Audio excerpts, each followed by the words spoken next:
Gas की कीमतों में जो इजाफा हुआ है और जो बिजली के बिल लोगों के घरों में आ रहे हैं, तो ये बहुत ज़्यादा आवाम को मुश्किलात का सामना है। तो मैं इधर स्टूडियो में बैठकर एक स्टेटमेंट दे दूं तो शायद वो बड़ी आसान होगी, लेकिन हमने इस सिलसिले में एक ग्राउंड पे जाके एक छोटा सा सर्वे किया और एक रिपोर्ट तैयार किया। थोड़ी सी पहले मैं आपको रिपोर्ट दिखा दूं, छोटी सी रिपोर्ट है, फिर सवाल करता हूँ।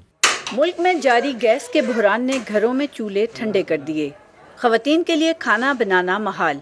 रावलपिंडी के इलाके ढोक काला खान के ये मनाजिर पत्थर के दौर की याद दिलाते हैं, जहां अब लकड़ी जलाई जाती है। इस्लामाबाद में भी गैस की सप्लाई मुतासिर है।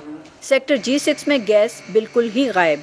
यहाँ गैस नहीं आती लेकिन बिल खूब आते हैं। बिल्कुल गैस नहीं है, बच्चे छोटे छोटे बीमार होते हैं। वोटों की बातें करते हैं, वोटें दे दो, तो किसी गरीब का कोई मसला हल नहीं करते। बहुत तंग आ गए हम लोग लकड़ियाँ जला जला के। गैस टैरिफ में इजाफे के बाद बिलों में 2 और 3 गुना इजाफा हुआ है। अक्टूबर तक 3,000 रुपए का बिल अब 8,000 से तजावुज कर गया। 490 वाला बिल अब 1,110 रुपए, 8,000 से एकदम 29,500 का बिल। 6,770 वाला बिल 21,500 से तजावुज कर गया। गैस के टैरिफ में 300% इजाफा छोटे ताजरों को भी सड़कों पर ले आया है। जब बंदा बिल भर ही नहीं सकता, उसके पास इतनी रकम ही नहीं है अदायगी करने के लिए, तो ये एक लड़ाई का समा बनेगा। मजबूर होके 15 जनवरी का ये जो कॉल दी है, हमारी बात नहीं सुनी गई, तो हमने वज़ीर आज़म हाउस के सामने जाके एहतजाज करने का फैसला किया है। शहरियों का मुतालबा है कि हुकूमत इनसे भारी बिल वसूल कर रही है तो इन्हें कम से कम 2 वक्त की रोटी पकाने के लिए ही गैस फराहम कर दे। कैमरामैन सलमान गर्देजी के साथ राशिदा शोएब, कैपिटल टॉक, इस्लामाबाद।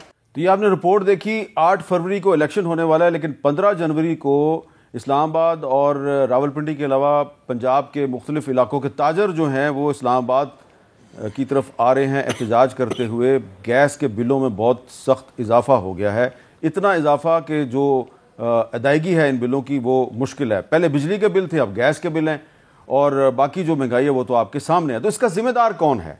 क्या इसकी ज़िम्मेदार जो है वो इमरान खान साहब की हुकूमत है जिसने IMF के साथ मुआहदा किया?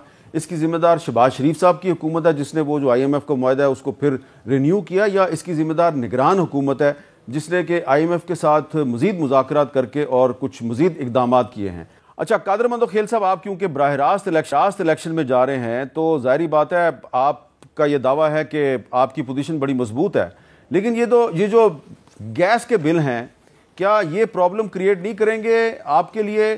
क्योंकि जो शहबाज शरीफ साहब की जो मखलूत हुकूमत थी उसमें आपकी पार्टी भी शामिल थी, और जब मुझे याद है जब IMF के साथ मुआहदा जो है वो रिन्यू हुआ था तो शहबाज शरीफ साहब के साथ साथ बिलावल साहब जो हैं जो वज़ीर ख़ारजा थे, उन्होंने उस पर पूरी कौम को मुबारकबाद दी थी, और दोनों ने, वज़ीर आज़म और वज़ीर ख़ारजा ने भी एक दूसरे को मुबारकबाद दी थी। तो ये जो महंगाई है ये आपके लिए प्रॉब्लम क्रिएट नहीं करेगी? मीर साहब, मैं अब पूरे पाकिस्तान की पहले बात करूँगा। शहबाज शरीफ साहब बराह रास्त जिम्मेदार है, उनके वज़ीर मुसद्दिक मलिक साहब, जिस हल्के में मैं अभी बैठा हूँ, शहबाज शरीफ साहब जहाँ से लड़ रहे हैं 242 में, या उन्होंने गैस लाइन पे पाबंदी लगा दी है। अच्छा। और असम्बली के फ्लोर पे मैंने उनको जवाब दिए, कह रहे हैं कि लोगों के पास कोई कागज नहीं है। तो मैंने उनसे सवाल किए कि जब आप वोट मांग रहे थे वहां तो आप कागज नहीं पूछ रहे थे, लीज नहीं पूछ रहे थे, जब आप गैस की मीटर लगा रहे तो आप कागज और गैस पूछ रहे। तो यहाँ सिरे से गैस है ही नहीं, अगर है तो पुरानी लाइनें हैं। मैंने मेगा प्रोजेक्ट 5 अरब 20 करोड़ के मंजूर कराए और नए सिरे से मैं लाइनें भी बिछा रहा हूँ, 24,000 से ज्यादा मीटर भी लगा रहा हूँ और 12 इंच की मेगा लाइन भी ला रहा हूं। तो फिलहाल तो असर नहीं पड़ेगा, आगे चल के जब ये कंप्लीट होगा तो यकीनन ये महंगाई का होगा। तो ये मैं कहूंगा शहबाज शरीफ साहब और उनके वजीर मुसद्दिक मलिक साहब डायरेक्ट जिम्मेदार है। जहां तक बिलावल भुट्टो जरदारी साहब का सवाल है, वो वजीर खारजा थे, खारजा पॉलिसी में अगर कोई कमी है तो जरूर हम जिम्मेदार है। ओवरऑल जो ड्राइविंग सीट पे थे वो मुस्लिम लीग नून थे, शहबाज शरीफ साहब थे, वो डायरेक्ट जिम्मेवार है। दूसरी बात, इस इलाके के लिए पानी के बूंद बूंद को तरस रहे। हमने एक प्रोजेक्ट बनाया था, PC1 के बनाया था K5 मनसूबे के नाम से। शहबाज शरीफ साहब ने ऐन टाइम पे इनकार कर दिया फंड देने से। तो आप मुझे बताओ, शहबाज शरीफ साहब फिर इलेक्शन लड़ने आ रहे हैं, न गैस की लाइनें दिए, न 1 रुपए का फंड दिए, पानी की स्कीमें रोक दिए, तो फिर भी वो आएगा कि मैं इलेक्शन लड़ूंगा, मैं MNA बन के काम करूंगा। जब आप वजीर आजम बन के काम नहीं कर सके तो MNA बन के क्या करेंगे?